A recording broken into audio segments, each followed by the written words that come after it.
तो top 100 synonyms और top 100 one word substitution करने के बाद हम लोग अब अप्रोच करने वाले टॉप 100 ईडियम्स एंड फ्रेजेस।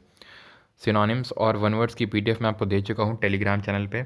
बहुत लोगों के साथ दिक्कत होती है कि उनके पीडीएफ मिलती नहीं है।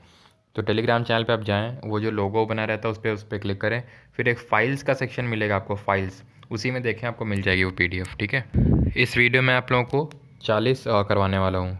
ऑलमोस्ट हमारा टारगेट रहेगा हम 40 ईडियम्स फ्रेज कर लें, और इनकी इंपॉर्टेंस फिर से आपको बता दूँ शुरू में।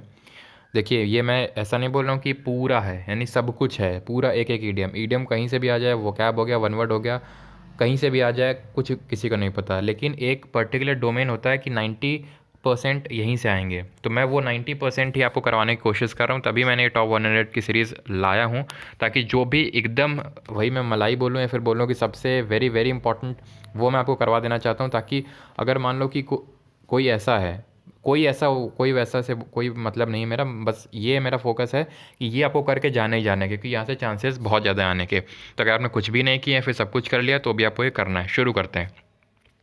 पीडीएफ जब सेशन ख़त्म होगा 100, यानी कि जब हमारे कंप्लीट होंगे तब, और अगले वीडियो में पूरे 100 कंप्लीट करवा दूंगा मैं आपके, तो उसके बाद आपको टेलीग्राम चैनल पे पीडीएफ मिल जाएगा। टेलीग्राम चैनल का लिंक डिस्क्रिप्शन कमेंट में दिया हुआ है। पहला है a bone of contention. Bone of contention का मतलब होता है झगड़े की जड़, कॉज ऑफ क्वेरल। ठीक है, अब जैसे कि इसको इमेजिन कैसे करना है कि दो कुत्तों के बीच में एक हड्डी फेंक दो, तो जाहिर सी बात है वो उनके झगड़े की जड़ बन जाएगी वो हड्डी। अभी तक शांति से बैठे हुए थे मित्रतापूर्ण तरीके से, लेकिन जैसे आपने हड्डी फेंकी तो कहीं ना कहीं झगड़े की जड़ बन गई। सिंपल। अगला है रेड लेटर डे। इसका मतलब होता है एन इम्पॉर्टेंट डे, महत्वपूर्ण दिन। इसको कैसे इमेजिन करना है, वहाँ पीडीएफ आपको मिली, उसमें आंसर्स लिखे हुए हैं, वो रेड कलर में लिखे हुए हैं, तो कहीं ना कहीं वो क्या है, महत्वपूर्ण है, इंपॉर्टेंट है। तो ऐसा आप इसको इमेजिन कर सकते हो। इमेजिन करना बहुत इंपॉर्टेंट है, उससे आपको तुरंत रिकॉल हो जाएंगे जब आप एग्ज़ाम हॉल में बैठे होगे। अ वाइल्ड गूस चेज़। अ वाइल्ड गूस चेज़ का मतलब होता है अ फ्यूटाइल एक्टिविटी, यानी कि चाहे तुम उसको जितना चेज़ कर लो वो तुमको नहीं मिलने वाला है, व्यर्थ की मेहनत। यानी कि उसके पीछे तुम मत ही भागो, सही है, नहीं तो चाहे जितना भागोगे तुमको वो चीज़ नहीं मिलने वाली है। That is called a wild goose Chase. इसको कई तरीक़ों से आप इमेजिन कर सकते हो। कभी आपने कुछ ऐसा किया हो जो आपको मिला ही ना हो, आपने बहुत व्यर्थ की मेहनत कर डाली हो उसके लिए। अगला है एट सिक्सेज एंड सेवन्स, और ये क्वेश्चंस जो है मैं आपको करवा रहा हूँ रिपीटेडली एफओस एग्जाम में आए हुए हैं और आते रहते हैं। ठीक है, एट सिक्सेज एंड सेवन्स इसका मतलब होता है इन अ डिसऑर्डरली सिचुएशन, यानी कि सब तिथर बिथर हुआ है और कुछ भी ऑर्डर में नहीं है, उसको हम बोलते हैं at sixes and sevens. Bag and baggage, इसका मतलब होता है कंप्लीटली, पूर्णतः। अब जैसे कि इसको इमेजिन कैसे कर सकते हो कि अपना बैग और बैगेज उठाओ, यहाँ से निकल लो, एक तरह से पूरा सब कुछ अपना सामान लो और यहाँ से चले जाओ। तो कहीं ना कहीं उससे आप इसको इमेजिन कर सकते हो कि बैग एंड बैगेज का मतलब होगा कंप्लीटली या फिर पूर्णतः।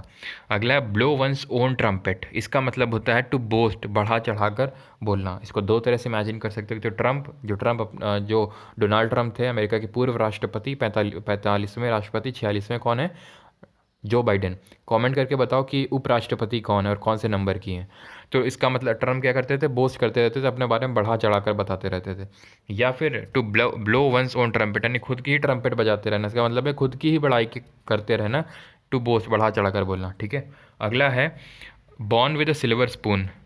अब ये तो बहुत ईजी मैं समझता हूँ कि हम बोलते हैं ना कि चांदी की चम्मच लेके वो पैदा हुआ है, तो इसका मतलब होता है कि बहुत ही प्रॉस्परस सर्कमस्टांसेस में जन्म लेना, यानी कि हाल, जब जिस हालातों में तुमने जन्म लिया वो बहुत ही अच्छे थे, यानी कि बहुत ही अमीर घर में हो सकता है, फिर कुछ भी। ठीक है, तो यानी कि बहुत ही अच्छा जब तुम पैदा हुए तो बहुत अच्छा तुम्हारे साथ सारी सर्कमस्टांसेस थी, बहुत ही अच्छे तुम्हारा सराउंडिंग्स था।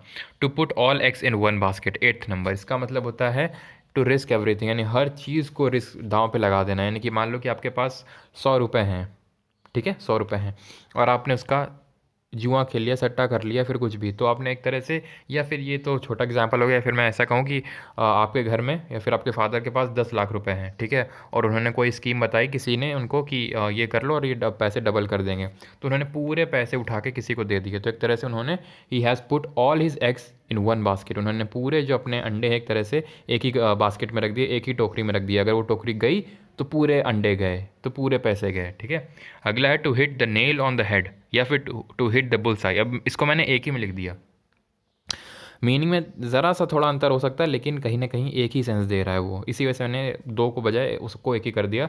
To hit the nail on the head का मतलब क्या है कि नेल को एकदम हेड में हिट करना, हेड में किसी चीज़ को हिट करना, या फिर अगला वाला लिखा है हिट द बुल्स आई, यानी कि बुल की बैल की आँख में एकदम मारना। तो उसका मतलब क्या हुआ, जैसे अर्जुन को सिर्फ आँख दिख रही थी, तो आँख किससे, किसका वो मतलब किसका प्रतीक होता है एक तरह से, यानी कि एकदम टारगेट टू द पॉइंट का। तो उसका मतलब भी दोनों का ही होगा, to touch the exact point, या फिर यानी कि जो ज़रूरत थी वही तुमने किया, जहाँ पे ज़रूरत थी वहीं तुमने एक तरह से तीर मारा, एकदम मन मतलब की बात करना, ठीक है। कहीं कहीं पे जहाँ पे ज़रूरत है हिंदी का भी मीनिंग लिखा हुआ है।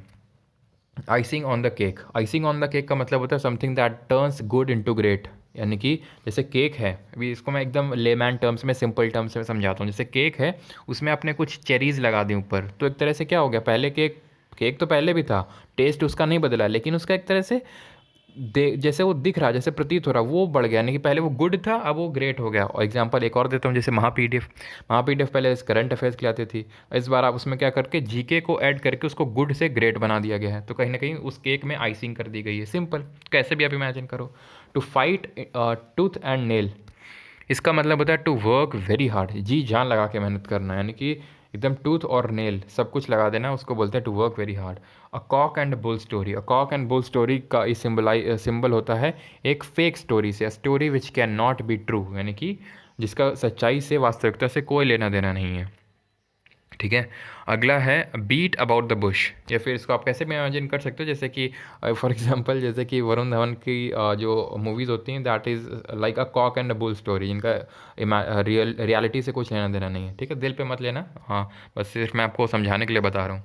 Beat about the bush, beat about the bush का, या फिर इसका ऐसे भी बोल सकते हैं, ऐसे भी आ सकता है आपके एग्जाम में, बीट अराउंड द बुश, इसका मतलब होता है कि टू द पॉइंट ना आके घुमा फिरा के बातें करना, जैसे कुछ टीचर्स करते हैं कि लाइव क्लास में शेयर कर दो, लाइक कर दो, इतने शेयर हो जाएंगे, इतने लाइक हो जाएंगे तो ही मैं पढ़ाऊंगा, मुझे इतने लाइक तो चाहिए, मुझे इस लाइव सेशन के बाद इतने सब्सक्राइबर्स तो चाहिए, तो उसका मतलब होता है बीट अराउंड द बुश, यानी कि काम की बात ना करना, इधर उधर की फालतू की बात ज़्यादा करते रहना, उसको बोलते हैं बीट अराउंड द बुश। किसको अपोजिट हो सकता है, ये अपोजिट हो सकता है इसका 9th नंबर का, इसका to hit the nail on the head, फिर हिट द बुल्स, यानी कि तुरंत पॉइंट पे आना।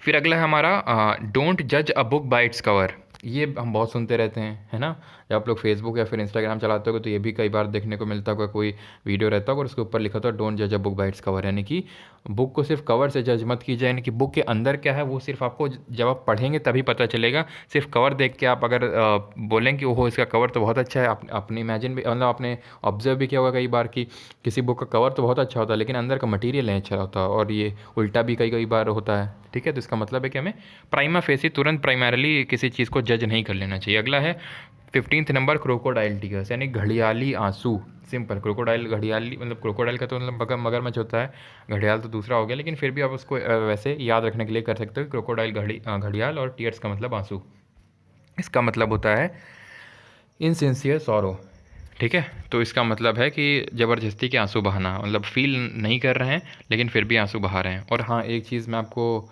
यहाँ से बताना चाहूँगा, आंसू से मुझे एक चीज़ याद आई, और वो ये है कि आपकी इंग्लिश ग्रामर के लेक्चर्स आ रहे थे, है ना, अनुज सर आपका ले रहे थे, लेकिन वो लेक्चर्स अभी नहीं आ पा रहे हैं कुछ 2-3 दिन से। उसका रीज़न ये है कि उनके घर में एक लोग एक्सपायर कर गए, उनके रिलेटिव, ठीक है, तो फैमिली मेम्बर उनके एक्सपायर कर गए, इसी वजह से अब मैं उनको इंसिस्ट इतना नहीं कर सकता हूँ कि आप वीडियो बनाओ, ठीक है, इसी यही कारण, नहीं तो वो खुद ही उन्होंने अपने तरफ से इनिशिएटिव लिया था कि इस बार मैं बच्चों का लास्ट टाइम में पूरा रिवीजन करवा दूंगा, जिन्होंने कुछ नहीं किया उनका भी हो जाएगा, लेकिन ऐसी कंडीशंस अब हो गई हैं कि अभी 2-3 दिन वो वीडियोज़ नहीं बना पाएंगे, तो इस चीज़ को आपको भी समझना पड़ेगा, ठीक है। अगला है बाय हुक और क्रुक, इसका मतलब होता है सॉरी ये हमारा है अगला 16th number break the ice, break the ice का मतलब होता है टू इनिशिएट अ कॉन्वर्सेशन। ये शायद आपने सुना भी हो कि ही ब्रोक द आइस, यानी कि जैसे कि आप ऐसे इमेजिन कर सकते हो कि ग्रुप डिस्कशन में सब बच्चे बैठे रहते हैं, सब शांत बैठे हैं, कोई एक ही होता है जो इनिशिएट बातचीत को चालू करता है, इनिशिएट करता है कॉन्वर्सेशन को, तो उसको हम बोल सकते हैं he had break the ice, ठीक है। अगला है बाय हुक और क्रुक, इसका मतलब होता है बाय फेयर और फाउल मीन्स, यानी कि चाहे ऐसे या फिर वैसे करेंगे तो इसको बाय हुक और क्रुक, यानी कि चाहे हुक करना पड़े फिर क्रुक करना पड़े, इस या चाहे हमें सही तरीका अपनाना पड़े फिर गलत तरीका अपनाना पड़े, मैं ये करूँगा ही। अगला है call a spade to speak very plainly, इसका मतलब ये है एक स्पेड को स्पेड बोलना, इसका कैसा सेंस दे रहा है एक। और हाँ, ये यहाँ पे मैं टिप भी देना चाहूँगा कि थोड़ा सा इनको पढ़ के सेंस लेने की कोशिश किया करिए, यहाँ यहीं पे आप प्रैक्टिस कर सकते हो कि call a spade a spade, तो कैसा सेंस दे रहा है, यानी कि एक स्पेड को स्पेड बुलाना, यानी कि जैसा है जो उसको वैसा ही बोलना, और वही इसका एक्चुअल मीनिंग भी है, यानी टू स्पीक वेरी प्लेनली, साधारण तौर पे यानी कि जो है वही बोलना, ठीक है। अगला है बर्ड्स आई व्यू। इसका मतलब होता है कि बहुत ऊपर से देखना ताकि सब कुछ दिखे, जैसे कि एरोप्लेन हो गया या फिर हेलीकॉप्टर्स हो गए, तो बर्ड्स आई व्यू लेते हैं। बर्ड्स आई व्यू क्यों, ये बर्ड से क्यों डिराइव किया गया इस इडियम को, क्योंकि जो जैसे ये बर्ड्स होती हैं ऊपर, जैसे कि जो बड़ी बड़ी बर्ड्स होती हैं जैसे चील हो गए, तो बहुत ऊपर से क्या करते हैं, घूमते रहते हैं वो बर्ड, पूरा सारा बहुत एरिया कवर करते हैं और देखते हैं कि कहाँ उनका उनके मतलब की चीज़ है, ठीक है। अगला है अ वाइट एलिफेंट। अ वाइट एलिफेंट का मतलब है बर्डनसम पोजीशन। सबसे पहली बात है यहाँ पे पोजीशन की स्पेलिंग रट लीजिए, इस बार किसी न किसी शिफ्ट में आपको देखने को मिलेगी स्पेलिंग। इसका मतलब है कि कोई एक ऐसी चीज़ को रखना अपने पास जो, जैसे कि एग्जाम्पल के तौर पे आपने लोन लेके कार खरीद ली, ठीक है, लोन भर रहे हैं, कार से उतना कुछ बेनिफिट नहीं मिल रहा, बस वो बर्डन आपका भार है एक तौर से, कि ये मतलब सैलरी आया 20,000 30,000 और उसमें से 10,000 हमारा इसी लोन में ही कट गया, तो एक तरह से वो बर्डन सम पोजीशन, उससे आप इसको इमेजिन कर सकते हो। बैग एंड बैगेज, ये हमारा शायद अभी हो चुका है ना, रिपीटेड है। अगला है टू ईट हम्बल पाई। इसका मतलब होता है टू अपोलोजाइज, यानी कि क्षमा मांग लेना। एट डैगर्स ड्रॉन, इसका मतलब होता है एट एनमिटी, यानी किसी से दुश्मनी मानना, उसको हम बोलते हैं डैगर्स ड्रॉन। अगला है अ पीस ऑफ केक। इसका मतलब होता है something that is sorry something that is very easy, यानी कि कोई चीज़ जो बहुत आसान होती है उसको हम बोलते हैं it is a piece of cake, ठीक है। अगला है hit below the belt. To act unfair, यानी गलत तरीके से व्यवहार करना, जैसे कि एग्जाम्पल मतलब कैसे इसको याद कर सकते हो कि कोई गेम है उसमें ये बोला गया कि आपको बेल्ट से ऊपर ही मारना है, हिट करना है एक दूसरे को, लेकिन अगर कोई बेल्ट से नीचे मारेगा तो क्या है, वो एक अनफेयर तरीका ही तो है, तो इसका मतलब हो गया टू एक्ट अनफेयरली। अगला है टूथ एंड नेल। तो इसका मतलब ये भी हमने शायद अभी कर रखा है कि विद अटमोस्ट एफर्ट, यानी कि पूरा जी जान लगा देना, ठीक है। अगला है जो भी रिपीटेड है या पीडीएफ में हटा के इनकी जगह नए ऐड किए जाएंगे, ठीक है, उसका टेंशन मत लेना। अगला है once in a blue moon, यानी कि बहुत मतलब पढ़ के ही आपको फील आ रहा होगा once in a blue moon, तो ब्लू मून क्या होता है, ये एक्चुअली होता है, मतलब ब्लू मून ऐसा आपको लग रहा होगा कि नीला चांद का होता है मतलब बहुत ही रेयरली होता है, तो इसका मतलब भी वही है, something that happens very rarely, यानी कि जो बहुत ही कभी कभी हो, मतलब बहुत ही सालों बाद एक तरह से उसको बोलते हैं once in a blue moon, ठीक है। ब्लू मून होता है, सुपर मून होता है, रेड मून होता है, ठीक है। अगला है हमारा टू डाई इन हार्नेस। इसका मतलब होता है टू रिटायर, यानी कि एक तरह से किसी चीज़ से पीछा छुड़ाना एक तरह से, ठीक है। अगला है ब्लेसिंग इन डिस्गाइज। इसका मतलब होता है miss Fortune resulting in a good thing. इसका सिंपल अगर मैं आपको हिंदी में बताऊं तो इसका मतलब है कि कुछ गलत करने गए और अच्छा हो गया, ब्लेसिंग इन डिस्गाइज है, फिर कुछ गलत गलत हो रहा तो उसमें बहुत अच्छा हो गया, ठीक है। अगला है एट एन आर्म्स लेंथ। इसका मतलब होता है एट अ डिस्टेंस, यानी थोड़ी दूरी पे होना, उसको बोलते हैं एट आर्म्स लेंथ। अगला to be a good Samaritan. इसका मतलब होता है to be kind and compassionate to someone, यानी कि किसी के साथ बहुत ही अच्छा दयालु भरा व्यवहार करना, उसको बोलते हैं to be a good Samaritan. अगला है चिकन हार्टेड। इसका मतलब होता है, चिकन हार्टेड का मतलब होता है बहुत ही डरपोक, कोवर्डली, ठीक है। अगला है इन द सेम बोट, यानी कि सेम बोट, ये भी मतलब सिंपल आप ईडियम को देख के ही इसका मीनिंग पता लगा सकते हैं। इन द सेम बोट का मतलब क्या है, यानी कि जो उसकी कंडीशन है वही उसकी सेम उसकी भी कंडीशन है, यानी कि इन सिमिलर कंडीशंस और सर्कमस्टांसेस, यानी कि अगर मान लीजिए कि मेरे जैसे कि आपके और आपके दोस्त दोनों का सिलेक्शन ना हो, या फिर चलो उसको थोड़ा पॉजिटिव सेंस से बनाते हैं, आपका और आपके दोस्त दोनों का सिलेक्शन हो जाए तो उसको हम क्या बोलेंगे, these both are in the same boat, है ना। अगला है a cry over spilt milk. इसका मतलब होता है कंप्लेनिंग अबाउट अ लॉस और फेलियर, यानी कि जैसे कि दूध फैल गया, अब उसी को लेकर चिंता है, उसी को लेकर रो रहे हैं कि दूध फैल गया, दूध फैल गया, फैल गया तो फैल गया, तो वही है कि कंप्लेनिंग अबाउट अ लॉस और फेलियर।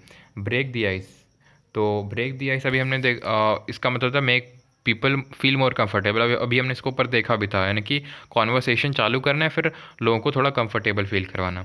अगला है अ स्क्वायर डील। इसका मतलब होता है जस्टिस, न्याय, किसी को न्याय दिलाना, उसको हम बोलते हैं स्क्वायर डील। अगला है to fish in troubled waters. इसका मतलब होता है to indulge in evil conspiracies, यानी कि षड्यंत्र रचना, जैसे कि सीरियल्स होते हैं ना हमारे टीवीज़ में जो आते हैं, तो उसको एक तरह से हम बोल सकते हैं दे इंडल्ज इन ट्रबल्ड वाटर्स, यानी कि गलत कामों में खुद को उलझा लेना। अगला है अ फेयर वेदर फ्रेंड। इसका मतलब होता है friend who lives in trouble, मुसीबत के समय जो साथ छोड़ देता है दोस्त, उसको हम बोलते हैं अ फेयर वेदर फ्रेंड। तो फेयर देख के हो सकता है कि इसमें आपको पॉजिटिव सेंस लग रहा हो, लेकिन ये पॉजिटिव सेंस नहीं बल्कि नेगेटिव सेंस में है। यानी कि एक ऐसा दोस्त जो आप वैसे तो आपके साथ रहे, आपकी बड़ाई करे, सब कुछ ठीक है, लेकिन जैसे ही आप पे कोई मुसीबत आई तो वो जो है छोड़ देगा आपका साथ। यानी कि जैसे मौसम होता है कि बदलता रहता है, वैसे ही वो फ्रेंड आपका बदलता रहेगा। इसी वजह से इसको नेगेटिव सेंस में आपको देखना है। कंपेयरिंग एप्पल्स टू ऑरेंजेस, ये भी आपने सुना होगा कि don't compare apples to oranges, यानी कि सेबों को संतरों के साथ मत कंपेयर करो। सेब को सेब के साथ कंपेयर करो, संतरे के साथ, ठीक है। तो जैसे कि हम बोलते रहते हैं ना कि देखो, जैसे कि हमारी सोसाइटी में ही होता है कि उस लड़के को देखो, उसके भी तो 2 हाथ 2 पैर हैं, और तुम्हारे भी 2 हाथ 2 पैर हैं, उसने वो देखो क्रैक कर लिया एग्ज़ाम, उसके इतने मार्क्स है, तुम्हारे क्यों नहीं है। तो एक तरह से हम एप्पल्स को ऑरेंजेस से कंपेयर कर रहे हैं, नहीं कंपेयरिंग टू डिफरेंट थिंग्स, जिनको कंपेयर नहीं किया जा सकता उनको हम कंपेयर करें, तो उसको हम बोलते हैं कंपेयरिंग एप्पल्स टू ऑरेंजेस, ठीक है। अगला है ब्लू ब्लड। ब्लू ब्लड का मतलब होता है belonging to high social class, यानी कि जो बहुत ही अमीर फैमिली से है, फिर बहुत ही हाई सोशल क्लास से, उसको हम बोलते हैं जैसे कि क्वीन एलिजाबेथ टाइप, है ना, तो उसको हम बोलेंगे ब्लू ब्लड। अब ब्लू ब्लड क्या होता है, जैसे कि हमने देखा था ब्लू मून। ब्लू मून का क्या मतलब था, बहुत ही रेयरली कोई चीज़ होना। जैसे ब्लू ब्लड भी क्या होता है, बहुत ही रेयरली होता हो, मतलब ये तो होता ही नहीं है। तो ब्लू ब्लड क्या होता है कि मतलब किसी को ऑलमोस्ट कुछ ही लोगों का होता है। तो कुछ ही लोग कैसे होते हैं, जो सोशल क्लास जिनका बहुत हाई होता है। अगला हमारा आज का आखिरी है हिमालयन ब्लंडर। हिमालयन ब्लंडर का मतलब होता है बहुत बड़ी मिस्टेक। हिमालय कैसा है, बहुत बड़ा है, तो ब्लंडर का मतलब मिस्टेक, हिमालय बहुत बड़ा है, तो यानी कि एक बहुत बड़ी मिस्टेक।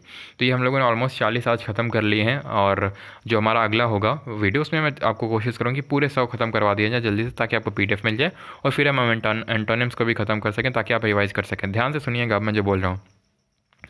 चाहता तो मैं PDF दे सकता था, लेकिन आपको जब आप ये वीडियो देखेंगे तो आपको याद करने में और रिवाइज़ करने में बहुत आसानी होगी, ठीक है। वहाँ PDF आपको मिल चुकी है, आपको पता है। उसमें जैसे कि मैं आपको ये एडवाइस करूँगा कि जो नोट्स दिए गए हैं, जैसे हैंड रिटन नोट्स, उसको पहले वीडियो ऑब्जर्व कर लें उसका। जिन लोगों ने नहीं देखा उनके लिए बता रहा हूँ। जैसे कि कुछ एक स्टूडेंट अभी टेलीग्राम ग्रुप में मुझे भेजा गया था डाउट, कि फॉरवर्ड किया गया था, एडमिन ने किया था कि लोकसभा की मिनिमम एज कितना होता है लोकसभा मेंबर का, तो 25 होता है, ठीक है। अब वो मैंने आपको 25 ही बताया था वीडियो में, लेकिन वो गलती से नोट्स में 21 लिख गया था, जल्दी जल्दी में, क्योंकि मुझे बहुत सारा आपके लिए कंटेंट बनाना होता है, तो कहीं ना कहीं ज़रा सी मिस्टेक हो जाती है, तो 21, तो उसमें बहुत लोगों को दिक्कत आ रही थी, ठीक है। और दिक्कत आना लाजमी भी है, तो इसी वजह से मैं आपको एडवाइस करूँगा कि आप वीडियो फॉर्म में उसको पहले देखें। वीडियो फॉर्म को मतलब 2x स्पीड में लगा लें, जल्दी जल्दी आप कोशिश करें कि जल्दी चीज़ों को करने की कोशिश करें। आप उसी स्पीड में आप रफ्तार में नहीं जा सकते, अपनी स्पीड को बढ़ाएं। और एंग्जाइटी लेने की ज़रूरत नहीं है। मुझे पता, मेरे बोल देने से एंग्जाइटी कम नहीं हो जाएगी, तो एंग्जाइटी मत लो, डरो नहीं, तो चलो ठीक है, नहीं डरते हैं, ये वाली बटन दबा देते हैं, तो एंग्जाइटी एकदम चली जाएगी। अब कैसे करनी है वो आपको टेलीग्राम में मैं कोशिश कर रहा हूँ कि कुछ ऐसा चीज़ मैं आपको बताऊँ। इसी वजह से मैं गीता के जो भी मैं पढ़ता हूँ, कभी टाइम मिलता है तो मैं लाइन खींच के आपको उसका फ़ोटो भेजता रहता हूँ, ताकि आप भी थोड़ा सा स्ट्रेस रिलीव कर सकें। वो मैं आपके साथ शेयर करूँगा टेलीग्राम चैनल पे, और वहाँ पे हम लोग रिवीजन भी करते हैं, तो उसको आप ज्वाइन कर सकते हो। उसका लिंक डिस्क्रिप्शन और कमेंट सेक्शन में दिया हुआ है। आपको ये वीडियो कैसा लगा कमेंट करके बताइएगा, और अगला टॉपिक किस वीडियो पे चाहिए ये भी बताइए। वीडियो पसंद है लाइक करें, शेयर करें इसको, और सब्सक्राइब करें। ये तो मेरा बोलने का फ़र्ज़ था, तो मैंने बोल दिया। धन्यवाद, मिलते हैं अगले वीडियो में।